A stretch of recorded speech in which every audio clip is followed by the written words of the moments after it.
กราบสบายดีและสวัสดีเด้อพ่อแม่พี่น้อง FC เบิดทุกผู้ทุกคนบ่ว่าสิอยู่ภายในและก็ต่างประเทศแม่สมหวังก็ยินดีต้อนรับเข้าสู่ช่อง YouTube ของแม่สมหวัง Channel มาพบมาพอกับแม่สมหวังมื้อนี้ก็อยู่บ้านสาวโสดเพิ่นเนาะก็ได้มาสัมภาษณ์สาวโสดเปิดใจโดย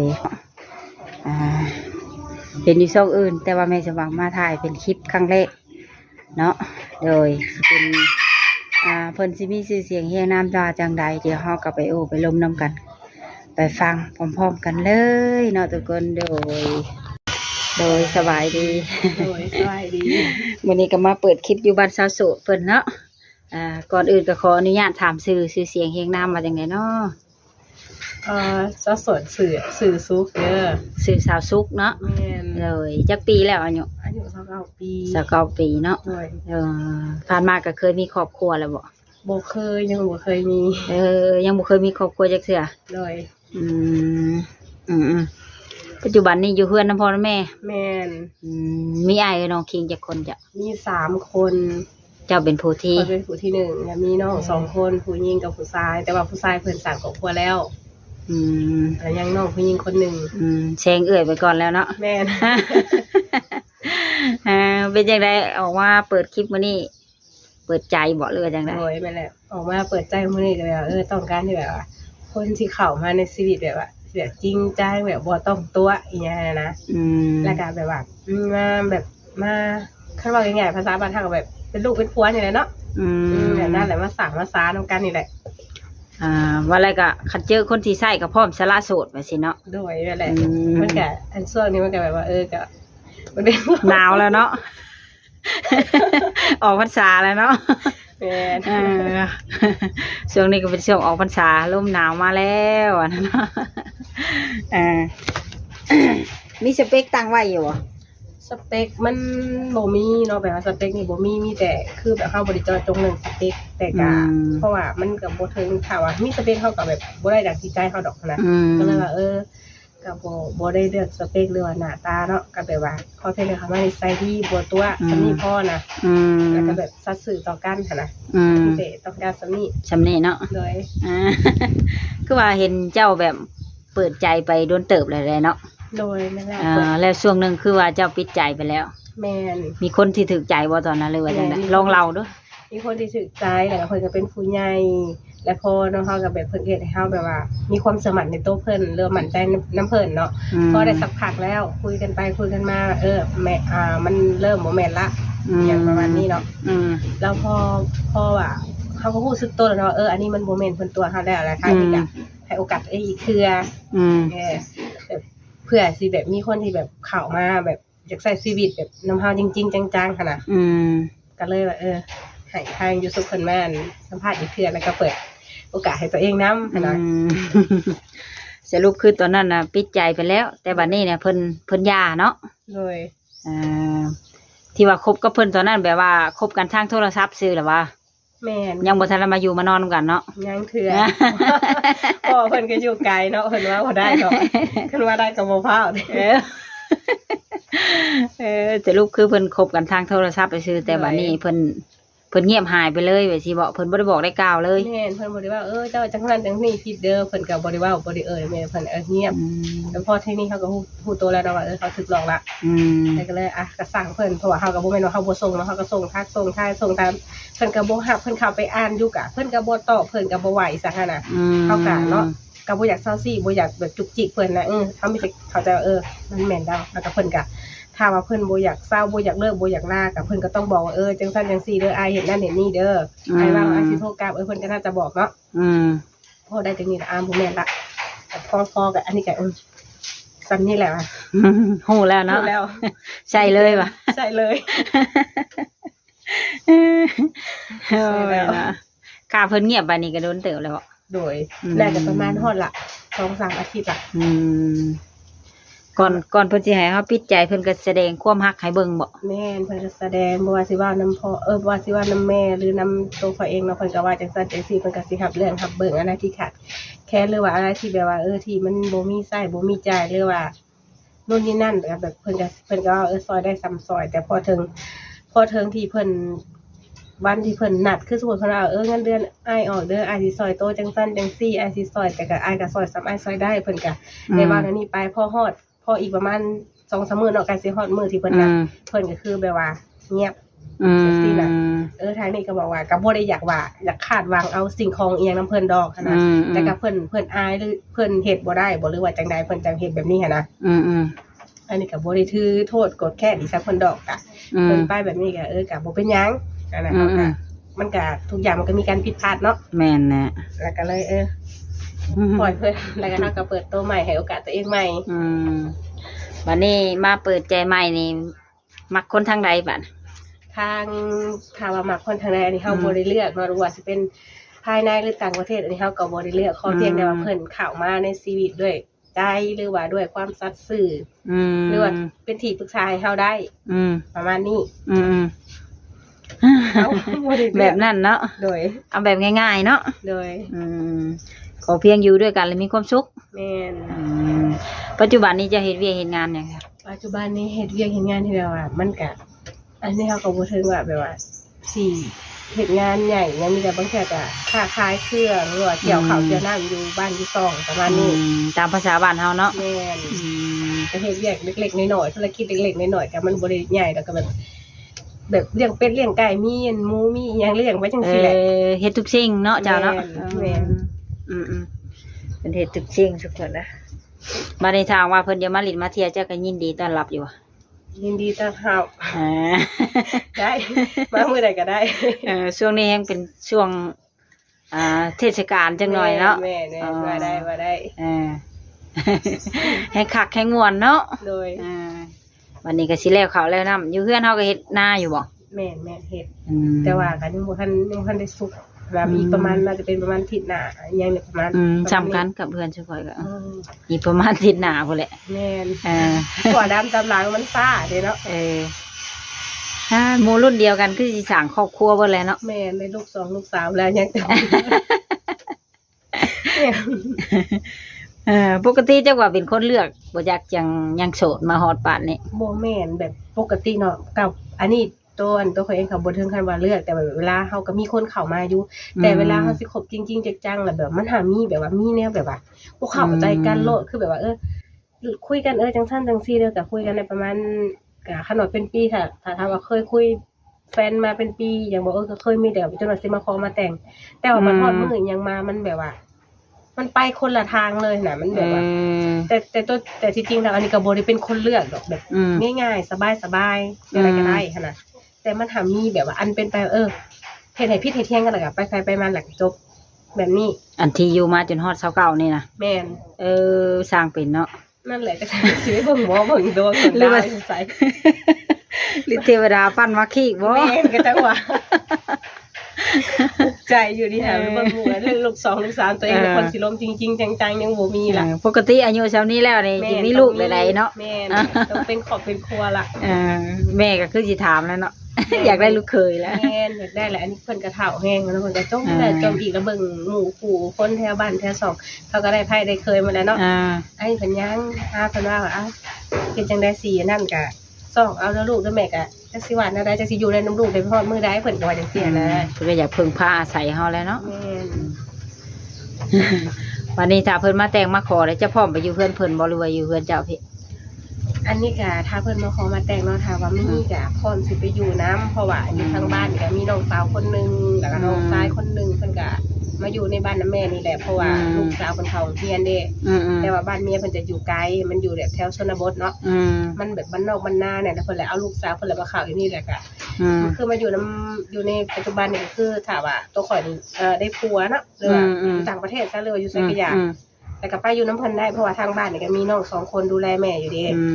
มันก็ไปได้บ่เป็นปัญหาเนาะโดยก็สะดวกไปอยู่นํบ้านสามีได้แม่นถ้าว่าเพิ่นเป็นพ่อห้างนางหมายได้สิรับได้บ่อันนี้บ่ติเลยเนาะเพราะว่ามันก็คือแบบว่าถ้าเพิ่นผ่านมามันก็เป็นอดีตไปแล้วแต่เฮามีแต่ว่าก็เฮาก็บ่ติหยังเพิ่นก็รับเพิ่นได้เพิ่นก็เลือกบ่ได้คือกันเนาะบางทีเพิ่นก็บ่ได้อยากเป็นพ่อไม้บางทีก็เนาะเมียเสียปะแม่นก็บ่ว่าแต่ต่างประเทศเนาะประเทศลาวเฮานี่เจ้าก็เอาได้คือกันเนาะได้ ที่นี่ก็จะมีช่องทางติดต่ออยู่แล้ววะมีเพราะว่ามีลินไลน์แล้วก็แอปแล้วก็ Facebook อืมเจ้ามักหนุ่มๆนี่แบบมีเฮ็ดเวียกเฮ็ดงานทำเป็นราชการแบบนี้บ่หรือว่าเป็นกรรมกรก็ได้อันนี้เวียกที่เพิ่นเฮ็ดเนาะเฮาก็แบบว่าเลือกบ่ได้นะถ้าเป็นไปได้ถ้าว่าเลือกได้เฮาก็ต้องการที่แบบคนที่แบบแบบมีเวียกเฮ็ดดีๆหรือว่ามีฐานะดีๆฉะนั้นเฮาก็ถ้าว่าเลือกได้เนาะอันนี้กรณีว่าเลือกได้เฮาก็อยากได้แบบว่าเป็นที่พึ่งพาอาศัยเนาะคืออย่างที่ว่าหั่นแหละเฮาก็บางเทื่อเฮาก็เดือดร้อนแน่เนาะว่าสิเป็นเรื่องสิ่งของหรือเงินทำกำแก้วเฮาถ้าว่าเพิ่นฮักเฮาด้วยใจเฮาก็ก็ขอน้ำเพิ่นแน่แต่ก็บ่ล่วงบ่ร้ายก็พอได้แก้ไขในครอบครัวนี้คือสมมุติว่ามันก็บ่ถึงขนาดว่าอยากได้เป็นหลักล้านหลักหมื่นดอกก็บ่ถึงขนาดนั้นที่แต่ดำ4-500ถ้าว่าสูงสุดอลิก็ดำ 1,000 เนาะคันว่าเพิ่นพอใจให้หันนะถ้าเพิ่นว่าอันนี้มีเงินแค่นี้เด้ออาสิซอยเจ้าแค่นี้แค่ซอยกันแค่200 300เด้อเฮาก็สำนี้เฮาก็ดีใจแล้วนะเพราะเพียงแต่เพิ่นยื่นมือเข้ามาซอยเนาะก็แบบเฮาก็คิดแนวนั้นหั่นแหละแต่ว่ามันก็ย่านมันบ่เป็นคือที่คิดเฮาก็คุยกันไปก่อนมันก็บ่ทันที่บัดนี้สมมุติมันบ่เป็นคือที่คิดได้แบบกรรมกรก็ได้บ่กรรมกรก็ได้แต่ก็มันก็ต้องใช้เวลาที่แบบว่าคุยกันแน่ค่ะนะเพราะคือที่ผ่านมาเขาก็เคยมีบทเรียนมาแล้วเนาะตอนเพิ่นให้เฮาปิดใจนะเพิ่นแบบมีของขวัญให้เฮาบ่มีเพิ่นว่ามีว่าสิเป็นเรื่องสิ่งของหรือว่าเรื่องเงินอย่างเพิ่นก็ว่าสิซอยทางครอบครัวแล้วก็ทางตัวข่อยเองสิซื้อนั่นซื้อนี่ให้แบบพอฮอดอะไรเนี่ยใกล้สิฮอดเวลามื้อนัดมื้อหมายแล้วก็เงียบเลยตอนนั้นเฮารู้สึกแนวใดรู้สึกว่าคิดว่าเพิ่นค่าเวียกเนาะคิดก็ว่าอีกประมาณ30,000เงินเดือนเพิ่นสิออกเนาะก็คิดว่าเวลาเฮาคุยเวลาโทรไปเพิ่นก็บอกมื้อนึงว่าค่าเวียกแล้วมื้อที่2ก็ทักไปมื้อ3มื้อที่3ก็ทักไปแล้วบัดมาฮอดมื้อที่3มันบ่แม่นแล้วทีนี้เฮาก็ในเมื่อเพิ่นบ่ว่านำนี้เฮาก็บ่กล้าขอเพิ่นต่อไปก็บ่กล้าว่าใช่ว่าเจ้าสิให้นั่นให้นี่เฮาก็บ่กล้าแม่นบ่เพราะเพิ่นก็ผู้ใหญ่ถ้าเพิ่นอยากให้เพิ่นสิให้เฮาเองแม่พอเพิ่นก็ได้ปากไปแล้วแม่นบ่อันนี้เฮาก็คิดว่าเพิ่นเป็นผู้ใหญ่พอเฮาก็เลยปะถ้าเพิ่นคิดหรือเพิ่นบ่ตัวเพิ่นน่าจะเอาให้เขาก็คิดจังซี่นะบัดนี้ออกมาเปิดใจบัดนี้ถามว่าเพิ่นเห็นคลิปอันซุมข่อยลงนี่แล้วเนาะเพิ่นอยากกลับมาขอคืนดีสิเฮ็ดจังได๋ถ้ากลับมาขอคืนดีก็กลับมาได้แต่ว่าบ่ได้แบบเป็นสู่เป็นแฟนคือเก่าแบบเป็นอ้ายเป็นน้องหรือว่าเวลาคนรู้จักแม่นเป็นคนรู้จักกันซื่อๆก็พอแล้วเพราะว่าให้โอกาสกระเทือนนึงแล้วเนาะสิมาอีกเทื่อนี้บ่ได้เพราะโอกาสมีให้แต่เทื่อเดียวแก้วมันแตกไปแล้วเนาะแม่เสียความรู้สึกไปแล้วเนาะแม่โอ้ยเพิ่นก็บ่ที่ได้ก็ว่าจังเสือเพิ่นก็คิดว่าเพิ่นเป็นผู้ใหญ่พอเนาะอายุเพิ่นก็หลายแล้วจะคิดว่าคำใดคือคำนั้นถ้าว่าเพิ่นบ่อยากให้ก็บอกว่าให้ซ้ำให้ได้คันว่าบ่มีอลีอลอเนาะเขาบ่เสียสันจ๊ะว่าสันจ๊ะเงินเดือนอ้ายน่ะอ้ายจ่ายค่านั้นค่านี้เด้ออ้ายให้ทันทีอ้ายเว้าค่ะบ่ได้เอาเป็นเดือนหน้าเด้อหรือว่าเดือนต่อไปเนาะคันว่าเพิ่นเข้ามาด้วยความสัตย์ซื่อหรือว่าด้วยความจริงใจเพิ่นน่าจะเฮ็ดนั่นแต่อันนี้เพิ่นก็คิดว่าคิดจังได๋หรือว่าเมื่อคบกับเฮาแหละเฮาเป็นภาระบ่หรือจังได๋เพิ่นก็บอกบ่เว้าบ่แสดงอีจังนั้นน่ะเพิ่นเงียบไปเลยเฮาก็สิบ่เซาซี่เพิ่นเนาะแม่นเพราะว่าเฮาก็ยังบ่ได้เป็นผัวเป็นเมียกันเด้เนาะเฮาก็สิบ่มีความสามารถไปเซาซี่เพิ่นแม่นเฮาก็บ่เสียใจอีกเพราะว่าเฮารู้แล้วเด้มีแต่ว่าเฮาให้โอกาสตัวเองให้เพิ่นมาสัมภาษณ์ใหม่เปิดใจใหม่อย่างนี้หั่นนะเฮาบ่ได้เสียมกเสียใจหยังเขาเพียงแต่เพิ่นเว้าความจริงอันนี้เพิ่นเฮ็ดจังซี่ไปให้มันก็บ่คักก็บ่อยากให้เฮ็ดกับหลายๆคนหั่นน่ะบ่อยากให้มันเกิดปัญหาแบบคือที่ข่อยเกิดแบบนี้หลายๆกับหลายๆคนเนาะเพราะว่าสาวโสดแต่ละคนที่เขาเปิดใจเขาต้องการคนที่แบบว่ามาดูแลเทคแคร์หรือว่าเบิ่งแยงครอบครัวเป็นที่พึ่งครอบครัวหรือว่าก็บ่แม่นว่าให้แต่พึ่งครอบครัวภายยิ่งภายเดียวดอกมันก็ต้องถ้าว่าเฮาก็ต้องมีภายซ้ายเนี่ยแบบเฮาก็ถึงว่าเฮาบ่มีเงินค้ำกำแก้วเฮาก็ดูแลพ่อดูแลแม่เขาให้ได้ประมาณนี้นะพึ่งพาอาศัยกันเนาะแม่นเพราะเรื่องประเภทอาหารนี่เจ้าก็สิเฮ็ดเป็นหลายอย่างเนาะเป็นหลายพร้อมที่สุดเนาะสำหรับที่การเป็นแม่สีเรือนเนาะแม่นกินข้าวกินน้ำแล้วบ่มันมื้อนี้กินแล้วมีหยังอยากฝากถึงหนุ่มๆที่กำลังสิเข้ามา มีแต่อยากพากว่าคันสมมุติว่าเข้ามาแล้วเนาะคือแบบก่อนอื่นมันก็สิบอกสถานะครอบครัวก็บ่ได้ห่างบ่ได้มีบ่ได้รวยหรูหราก็คือแบบพอเพียงธรรมดาหาเช้ากินค่ำธรรมดาแต่ถ้าว่าแบบผู้ใดสิเข้ามาก็อยากให้คิดแล้วก็ไตร่ตรองก่อนว่าที่ข่อยว่าออกไปนี่ข่อยบ่ได้ตัวข่อยว่าความจริงแต่ถ้าว่ามื้อใดมื้อหนึ่งที่ข่อยเดือดร้อนหรือว่าข่อยบ่มีอิหยังจักอย่างคือแบบว่าเรื่องเงินคำกำแก้วซะเอาตัวแบบมันตรงๆเนาะและถ้าหาว่าข่อยขอหรือว่าข่อยว่าซอยข่อยแหน่แล้วก็บ่ได้อยากให้ว่าข่อยนี่เข้ามาเพื่อเอาเงินนำหรือว่าตัวหยั่วนำข่อยบ่ได้ให้ต้องการบ่ได้ให้คิดจังซั่นแต่ก็เวลาข่อยขอข่อยก็บ่ได้ขอแบบว่าทุกมื้อหรือว่าทุกอาทิตย์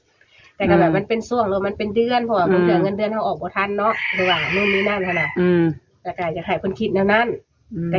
แต่หลักๆก็ต้องให้ไต่ต้องแล้วก็ให้คิดก่อนว่าคือครอบครัวข่อยเองบ่ได้รวย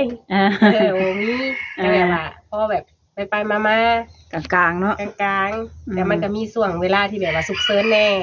แล้วก็ให้เข้าใจแนวนั้นเนาะแบบว่าเฮาก็บ่ได้วางว่าอยากเอาผู้บ่าวหรือคุยผู้บ่าวทาง YouTube แบบนี้แบบเป็นอันทาง YouTube เพิ่นเป็นสะพานให้แบบเรื่องความรักแล้วเฮาเข้าไปหาเพิ่นแล้วบ่อยากให้เพิ่นคิดว่าเฮานี่อาศัยแต่อยากเอาเงินเอาคำอีหยังนำเพิ่นมันบ่แม่นแต่ว่ามันก็มีช่วงที่เฮาขาดเคินหรือว่าเฮาบ่พอในมื้อนั้นนะมีแต่อยากบอกว่าในส่วนหลายย่านผู้ชายเขาจะคิดเรื่องแบบนี้หลายกว่าหั่นน่ะและหลักๆแล้วก็คือแบบก่อนสิเข้ามานี่บอกว่าทุกอย่างแล้วครอบครัวครอบครัวหรือว่าฐานะยังมันก็บ่ได้รวยบ่ได้อีสักขนาดแต่อยากบอกให้ฮู้พอจังได๋เข้ามาเจ้าคือบ่บอกข่อยแต่ทีแรกว่าเจ้าเป็นคนนั้นๆนี่ครอบครัวเจ้านั้นๆนี่เฮาย่านเขาว่าจังซี่หั่นน่ะเพราะว่านิสัยคนเฮามันบ่คือกันเนาะแม่นแหละบางคนอาจจะคิดแล้วนี่ก็มีแต่บางคนแบบบ่ได้คิดเรื่องทางเงินคำกำแก้วมันเป็นของนอกกายบางคนเขาก็จะคิดจังซี่แม่แต่อันนี้แหละค่ะก็แม่นอยู่เงินคำเป็นของนอกกายแต่ว่ามันหายากแม่นนะต้องประเด็นนี้เฮาก็ต้องเว้าออกก่อนหั่นนะแบบย่านเพิ่นคิดหั่นนะบ่แม่นว่าบอกไว้ก่อนเนาะแม่นบ่แม่นว่าเฮาสิเข้าไปหาเพิ่นโดยแบบโดยเงินว่าซั่นซะบ่แม่นอันนี้ก็วางแบบว่าอยากได้แบบเป็นลูกเป็นผัวจังแบบว่ามันหนังว่าแบบนี้นะ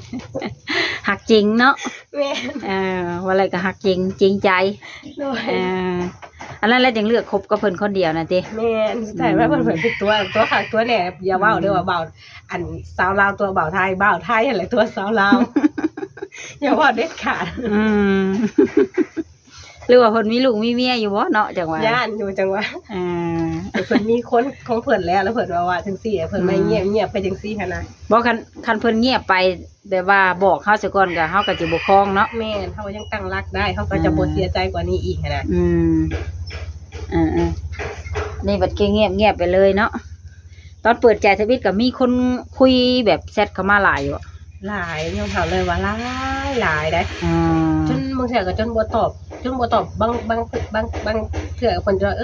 สาสุขใจดำแท้อ้ายถามกูบ่ตอบได้เขาตอบบ่ทันเนาะจักว่าสิตอบไผตอบอย่างแบบเครื่องเดียวแบบเต้งๆๆๆๆก็โทรศัพท์จนอยากเหลือแล้วเนาะแม่นแล้วเพิ่นก็จะว่าโอ้สาสุขดีที่คุยเนาะบ่แม่นเด้อมันตอบบ่ทันแต่สุดท้ายก็เฮาก็ได้จัดเรียงเนาะจัดเรียงแล้วก็สุดท้ายเลือกเพิ่นคนเดียวแม่นตัวเฮาแล้วเพิ่นก็ถิ่มเจ้าคนเดียวอีกบัดแม่นบ่แม่นเจ้าเป็นผู้ถิ่มเพิ่นบ่แม่นเพิ่นถิ่มเจ้าเราเพิ่นถิ่มเจ้าแม่นบ่มีเพิ่นก็มีความแบบเป็นผู้ใหญ่มีเว้าให้เฮาน่าเชื่อถือได้จังเลือกกับเพิ่นเนาะแม่นเพิ่นก็โทรมาหลินมาลมเรื่อยได้บ่โทรเพราะว่าตอนเลิกเรียกเพิ่นจะโทรมาเพิ่นก็โทรถามเฮ็ดหยังกินข้าวอีน้ำแล้วบ่ทางนี้ก็ว่าด้วยอยู่แล้วอบอุ่นน่ะเนาะแม่นบัดแล้วไปครับเขาบ่ฮู้ว่าสาเหตุหยังเพิ่นเงียบไปจังซั่นสิบอกหยังก็บ่บอกสิว่าหยังก็บ่เว้าก็เลยอย่าละ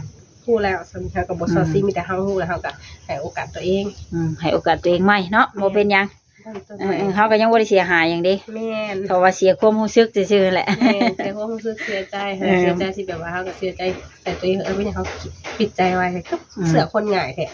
ก็ย้อนว่าอยากให้เพิ่นเชื่อใจเนาะเพราะว่าเฮาก็อยู่ใกล้กันหั่นน่ะคิดแล้วนี่หั่นน่ะเพิ่นก็อยู่ใกล้เฮาก็อยู่ใกล้กันสมมุติว่าเฮาปิดใจแล้วมันก็สบายใจเพิ่นสบายใจเฮาแม่นบ่พอถึงระยะนี้มาแล้วก็มันบ่เป็นที่คิด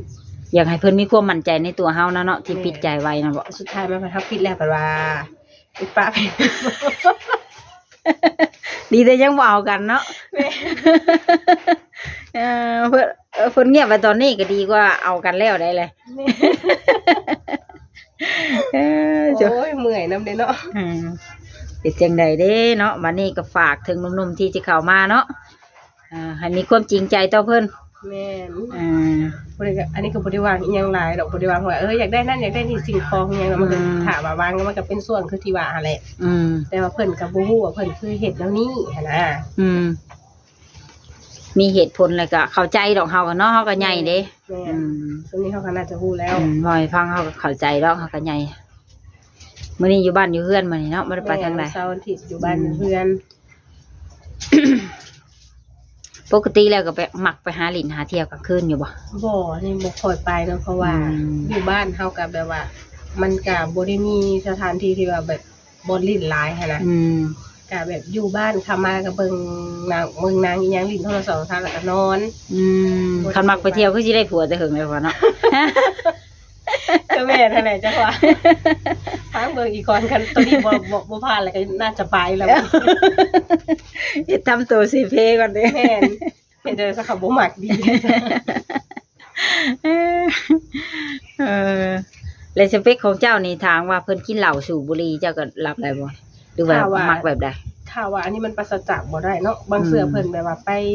กินซุ่มแซ่หรือว่าสังสรรค์กับหมู่คู่ในงานเลี้ยงบางเทื่อเพิ่นเมาหรือว่าเพิ่นอีหยังถ้าถามว่าได้บ่ก็ได้แต่ถ้าถามกินเหล้าได้บ่ได้แต่ก็บ่ถึงขั้นว่าสิทุกมื้อมันต้องแบบเป็นเทศกาลหรือว่ามีงานมีอีหยังแบบกินได้ประมาณนี้เฮาก็บ่ถึงขั้นสิเจาะจงว่าบ่ให้กินบ่ให้สูบบ่ให้ดื่มบ่ให้ดิ้นเฮาก็บ่ถึงขั้นนั้นเป็นไปบ่ได้เนาะแม่นเพราะว่าแต่บ่ให้งอมแงมเนาะแม่นผู้ชายมันก็ปราศจากบ่ได้ก็คือสูบบุหรี่กับกินเหล้านี่แหละมันปราศจากบ่ได้อะไรอย่างนี้เฮาก็เข้าใจเพิ่นคันเจ้าสู้เด้ค่ะคันเจ้าสู้โอ้ยยอมตัดไฟตั้งแต่ต้นลมเลยอันนี้ยอมแท้เฮาบ่ได้อะไรบ่เอาตัวนี้เนาะรวยสำหรับข่อยก็บ่เอาเด้อข่อยเจ็บพอแล้วกับเรื่องผู้ชายเจ้าสู้สมมุติว่าเพิ่นรอรวยมีเงินมีรถมีบ้านแล้วก็เจ้าสู้บัดนี้รับบ่ได้คือเก่าบัดนี้ก็ค่ะแรกๆเนาะพอเฮายังฮู้นิสัยใจคอเพิ่นเฮาน่าจะรับได้เพราะว่าสักพักนึงอันนี้ก็ขอไปคือกันบ่ได้มันบ่ได้อันนี้มันเจ้าสู้เกินไปสู้คันเฮาอยู่นำเพิ่นมีลูกมีเต้าเฮาแฮงทุกข์ใจแม่นแหละบ่ได้แต่ละมื้อมาคือสิมันกินข้าวกับน้ำตากินข้าวกับน้ำตาเช็ดหัวเข่าแหละแม่นบ่ได้อันนี้ยอมกินเหล้ากินเบียร์นี่พอรับได้เนาะแม่นแม่นความเจ้าอยู่ได้ก็แนวกินอยู่ในเกณฑ์เนาะคำกินเมามาเลยให้ลูกให้เมียนี่ก็ยอมอีกได้แต่นี่ก็ได้แม่นเพราะว่าเฮาก็อยากได้คนที่ดีเข้ามาพอได้พึ่งพาอาศัยพ่อแม่ก็นำมือเฒ่าจะเพิ่นสิได้อยู่นำเฮาไปฮอดมื้อใดหั่นน่ะอีกอย่างนึงเฮาก็เป็นเอื้อยเป็นสาวรักของครอบครัวเนาะคันว่าให้เพิ่นอยู่ดีแม่งว่ามื้อใดมื้อนึงเพิ่นบ่อยู่นำเฮานี่ได้เป็นคนแบบว่าแบกภาระเบิดทุกอย่างหั่นน่ะแท้แหละก็เลยแบบว่าอยากมีคนที่แบบว่ามาเป็นที่พึ่งพาอาศัยก็บ่ได้ว่าอยากให้หาเงินหาคำเพียงไผเดียวเราก็กันนำกันช่วยกันหาเนาะแม่นสู้ไปนำกันแม่นเฮาก็คิดนั่นแหละก็จังแบบว่าต้องมาเปิดใจอีกไงแต่ว่าเทื่อนี้แหละเทื่อสุดท้ายแล้วอันนี้ว่า2เทื่อ3เทื่อแล้วคุยกับไผกับพวกได้สักพักนึงก็เงียบสักพักนึงก็เงียบหั่นน่ะมันแบบนี้หั่นน่ะแล้วก็เลยลองอีกเทื่อสุดท้ายถ้าว่าบ่ได้อยู่ในทางช่อง YouTube ด้วยแถวได้ก็อย่าที่เฮาได้เปิดใจไว้แล้วถ้าเพิ่นเห็นหรือว่าเพิ่นถามผู้เนาะเฮาก็พอละมีแต่อยู่แบบนี้แหละมันบ่มีเฮ็ดส่งทางยังก็บ่ได้แม่นแหละโมได้แซวๆมาออกทางนี่เนาะแม่นบัดที่เจ้าบัดบ่ได้ไปนี่เนาะแม่นเฮาก็เลยตัดสินใจอยู่กับลูกกับหลานถ้าเลี้ยงลูกนี่แหละเลี้ยงหลานน้ำน้องทรายลูกน้องทรายนี่แหละคือสวัสดิ์เทวดาปั้นขี้มาเนาะแม่นเฮ็ดอะไรซะเฮาก็เฮ็ดทุกวิธีทางเลยเด้เนาะเห็นยังบ่สมหวังน้ำหมู่ปล่อยไปเลยซะจังว่าเฒ่าแก่ก็ให้หลานนี่แหละเบิ่งเอาอันที่จริงเขาก็อยากได้อยู่เขาก็ทำทุกวิธีทางเนาะแม่นก็โอเคเนาะสำหรับคลิปนี้ก็โอ้ลมผลมานี่ก็โดนเติมแล้วแม่เพิ่นไปพักผ่อนก่อนไว้พ่อกันมื้อหน้ามื้อในเนาะโดยสำหรับคลิปนี้ก็สบายดีบ๊ายบาย